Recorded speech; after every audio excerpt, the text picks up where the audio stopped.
Ni no Kuni 2 Revenant Kingdom was purchased on a PlayStation 4 for the purpose of this review.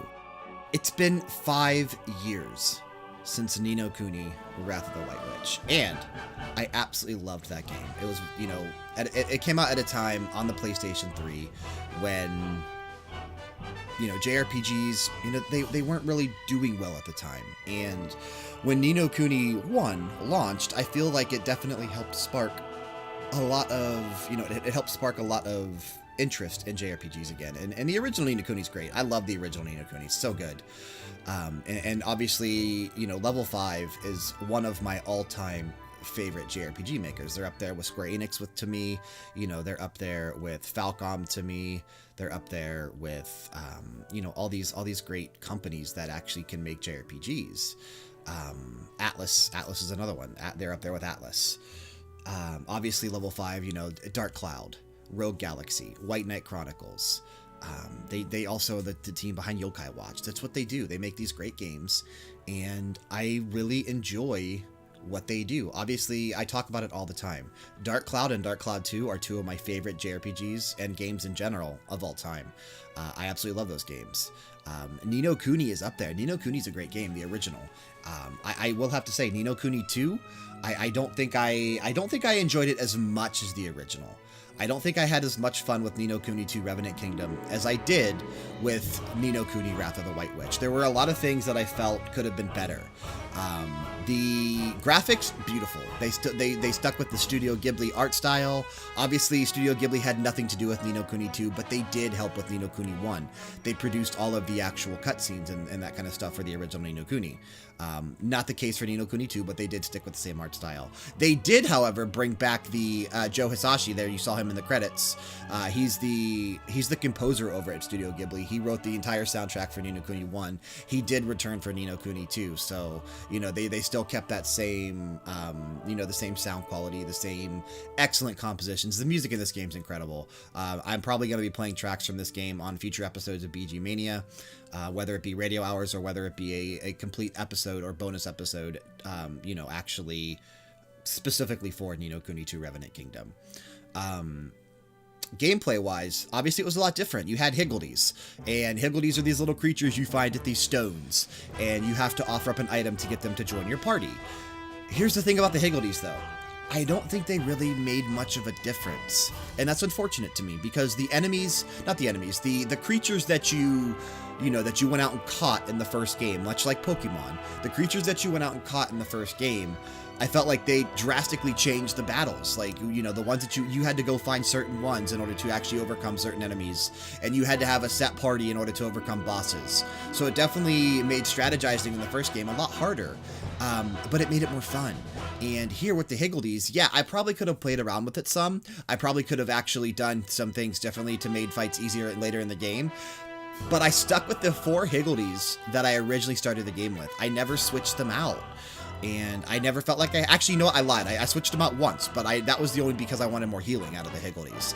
I never felt like they made much of a difference, though. You know, the cannon ones that I had, shooting cannons at people, that was great. I had ones that would shot dark matter at people, that was great. So I was happy with what I had. And it's just unfortunate that they didn't make it really too much where you had to play around with things. So that's one of my complaints on the game. The other complaint, everyone knows this. If you've been watching my streams at twitch.tv/leveldowngames, if you watch me play through this entire game, you know, it's on our Twitch channel, it's on our YouTube channel. My entire playthrough is up. If you watched it, if you listened to it, obviously you know I'm talking about the skirmishes. I cannot stand the skirmishes in this game. I'm mad that they made the final, like, so much of the final portion of the game about skirmishes. I did not enjoy that at all. I thought they were clunky. I thought that they required too much management. I just was not a fan of the skirmishes. It definitely hindered my enjoyment of the game somewhat, because I felt like it could have been so much more. I felt like it could have been so much better, but is what it is what it is. I love Ni no Kuni 2 Revenant Kingdom. Like I said, graphics are great, gameplay is great, besides the Higgledies and besides the skirmishes. Going out, exploring the world's still a ton of fun. You know, once you have the ship unlocked, that's a blast. Once you get the Zeppelin, you can go anywhere. It makes doing these side quests so easy. But I want to talk for a minute about the kingdom building, because the kingdom building is what I had a lot of fun with. It's unfortunate that I didn't get to finish it, but that's what I like about level 5. That's what I love about Dark Cloud and Dark Cloud 2, White Knight Chronicles 1 and 2. They have these building mechanics where you can actually do what you want to do. You can make your own kingdom in Ni no Kuni 2. In Dark Cloud 1 and 2, you were making towns. Same thing in White Knight Chronicles 1 and 2. It's so much fun, and I love that level 5 always kind of puts these into their JRPGs for the most part. Not all of them, but most of them have it. And it makes it really fun for me, you know, getting to choose what buildings I want to construct first, getting to put, you know, the citizens that I want in the buildings, as opposed to having, obviously there are certain citizens that are, you know, more capable in certain buildings than others, but I don't know. I have fun with that kind of stuff, and, you know, getting to choose what is awesome to me. So, you know, I think it could have been a little bit more customizable. That is one complaint I have about the kingdom system. I think it could have been more customizable. I think you should have had the ability to choose where. I get the set buildings because your kingdom has to have the set buildings, but I think you should have been able to choose which buildings go where. I think that would have made it more fun. I think you maybe could have been able to change the look of the buildings, maybe have a couple different skins per building, so that way, you know, not every kingdom looks the same, because my level 3 kingdom's going to look the same as Justin's level 3 kingdom's going to look the same as the next guy's level 3 kingdom. Same with the level 4. There's no really customization there. The only thing that's customizable is when you build it and who you put in the buildings. So it's fun. It's fun. Obviously, my end playtime was like 94 hours. That's not 100% playtime. I did leave my game on several hours. Probably my playtime's probably about 45 hours. Maybe closer to 40.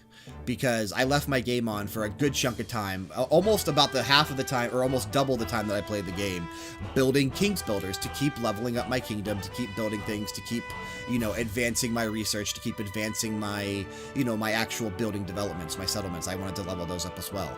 And obviously increase my coffer stores, increase my storage stores. That all costs King Builders. So that's why I left it on, in order to build stuff up.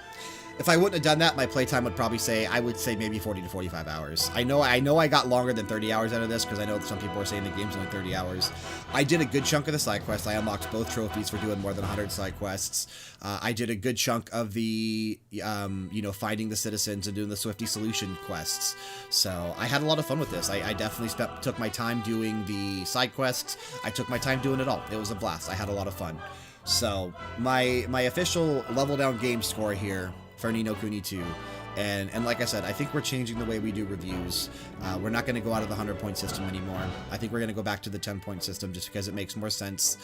We always reference the 10-point system on our podcast, so I think it makes more sense to go back to the 10-point system for our website as well, and our YouTube channel. So we're going to go back to the 10-point system. I think the official score for Ni no Kuni 2 Revenant Kingdom here is an 8 out of 10. I'm going to give it an 8 out of 10.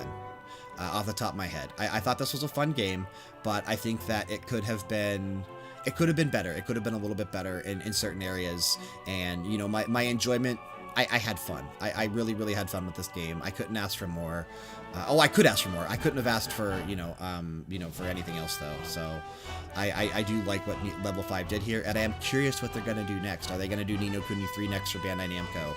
Or are we finally going to see Dark Cloud 3? That's the question. Are we finally going to see Dark Cloud 3 from Level 5 coming up soon? Because, you know, it does have an anniversary coming up, and Sony always likes to do these anniversaries, so maybe they'll contract Level 5 to finally make Dark Cloud 3. That would make my heart jump with joy, and I know it would make a lot of other people's as well.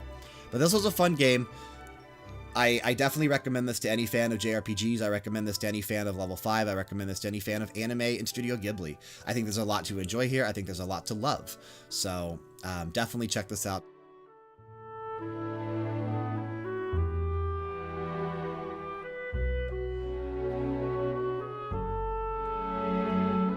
Thanks for checking out another one of our latest reviews here at Level Down Games. If you're interested in supporting us so we can continue to do what we love and bring quality content to you on a daily basis, remember that we have affiliate links in the descriptions for all of our YouTube videos and in the descriptions for our podcasts on podcast services. We've got Amazon, Technisport Gaming Chairs, Origin PC, and Razer. Supporting us through any or all of those affiliate links means the absolute world to us. If you enjoyed this review, be sure to click that like button, leave a comment down below, and share it with your friends. To stay up to date on all things Level Down Games, be sure to subscribe to our channel here on YouTube and follow us over at twitch.tv/leveldowngames for all of our live streams. Turn notifications notifications on for both, and you'll never miss any time we're live on Twitch or any of our new uploads on YouTube. You can also follow the main account over on Twitter at OriginalLDG. You can follow me on Twitter at Bryan_LDG or on Instagram at Bryan.LDG, and we can be found on Facebook for general posts and information. Be sure to say hello when you drop on by. Doing all these things will ensure that you never miss an episode of Max Level, our video game podcast every Monday, Game Oracles, a video game trailer show every Tuesday, BG Mania, a video game music podcast every Wednesday that's exclusive to iTunes and Google Play, Glow, a podcast dedicated to professional wrestling every Thursday, and Revisiting the Classics, a weekly trip back to the past to play some retro games every Saturday.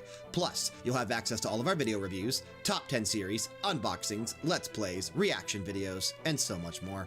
Of course, all this is also found on our main home internet, and hopefully yours as well, leveldowngames.com. Thanks again for checking out another one of our latest reviews. We'll see you for the next one.